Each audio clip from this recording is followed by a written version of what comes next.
I can't hear you. You can hear me now. I'd like to welcome in Pete Strickland, DeMatha class of '75, former great player, former coach at DeMatha, and then college coach for 25 years. Welcome, Pete. I didn't hear that adjective. Did you say great player? No, that was something else. I was talking about a product or something like that. Well, first of all, Coach Strickland, what did you think of the first half? The lid was on the basket for the Stags. Just couldn't. I thought the shots were pretty good, open, and maybe they settled for a few jumpers, but just couldn't find the bottom of the net. And but the great thing is O'Connell didn't run away from them, so they're going to have a great chance to get back in it. Yeah, it's almost like these are two tired teams that are playing a lot of games in a short period of time. Absolutely. DeMatha played Tuesday night at Ireton. Wednesday, they were up at Good Counsel. Sunday, they had Gonzaga.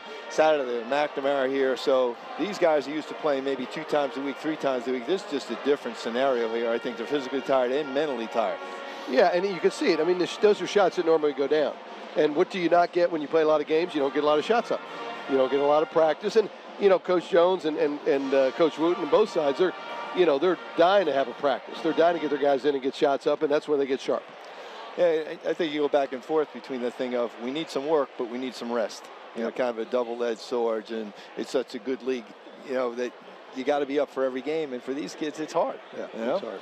And so a full week of school, we forget that. They're high school kids, and a full week of school this week, and that takes something out of them. So I know the guys in my class, they're getting plenty of rest. So I can't speak for the other classes, but they're getting the rest. At least they get 44 minutes a day. A couple guys nodding off?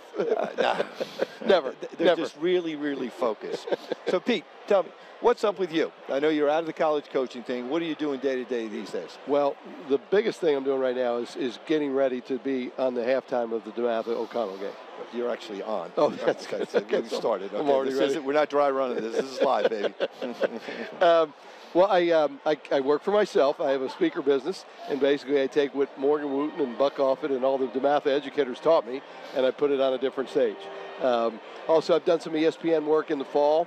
I haven't been able to get any league games. The league games are, chewed up by people like Dick Vitale and those guys. They're not giving any games back. And still do radio spots during the week as a college basketball insider. You should know that, Neal, because I don't make any mistakes now. Yeah. Well, this is high school, so we'll allow you 1 or 2. One other question. What did you think of the refereeing in the first half? Well, there was one referee who really stood out, Patrick Harwood. I thought he was very, very good. Actually, I looked at him, and I really had to wonder about his home life.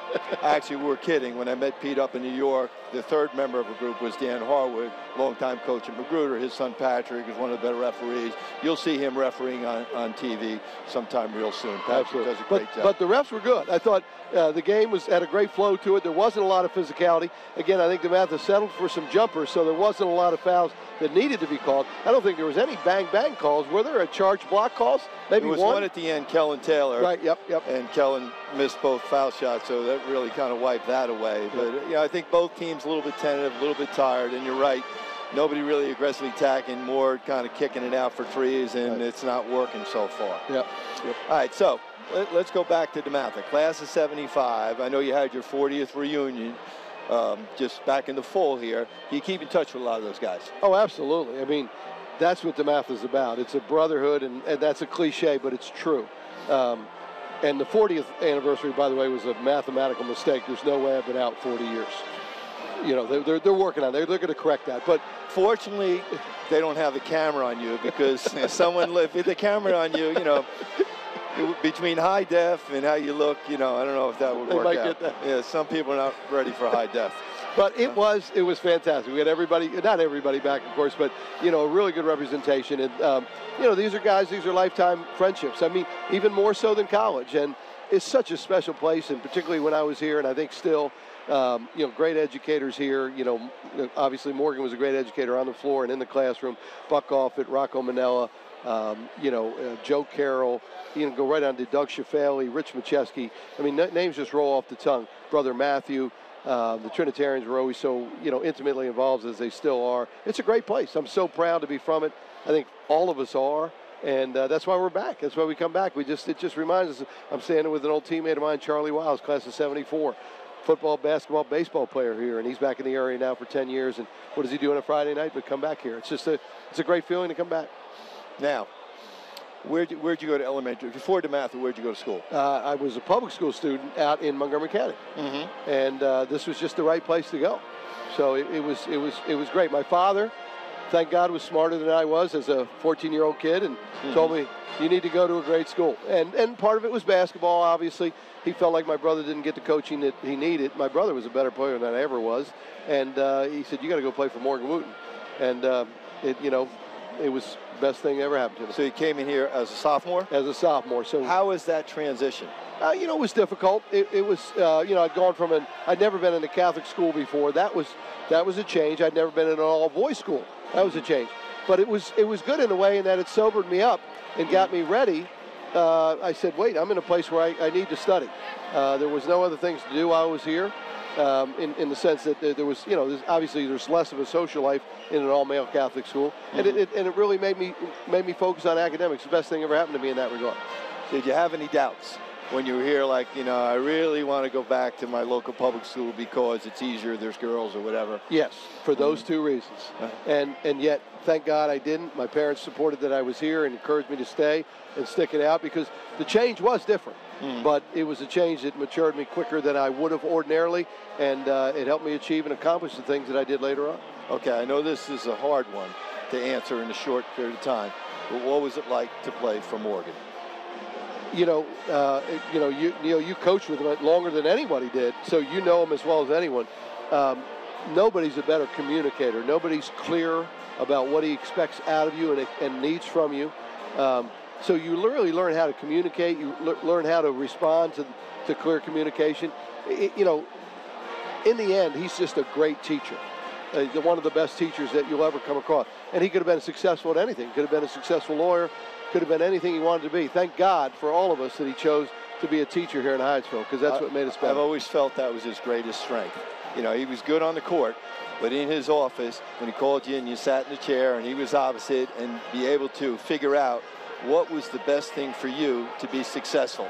And he didn't treat everybody the same way.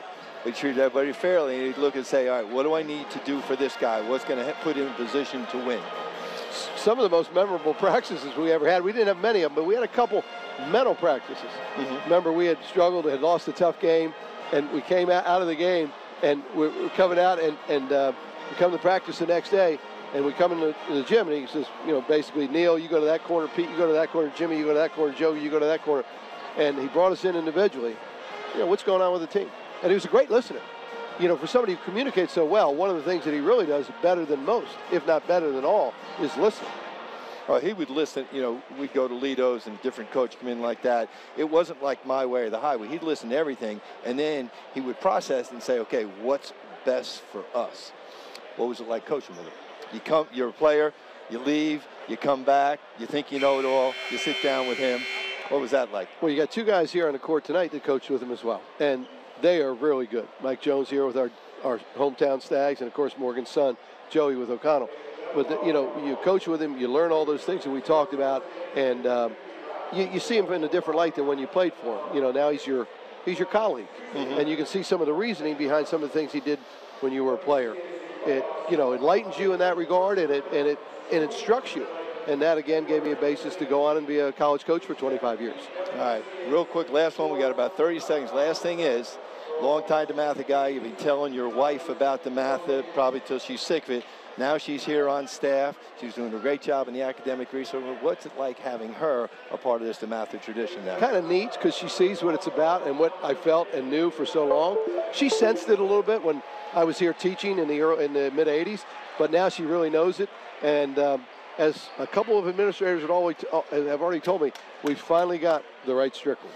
No, I'm not going to argue with that. Pete, this is great. Thanks for stopping by. Thanks, Coach. All right, turn it back over to Sean, and hopefully the Stags will find their shooting touch.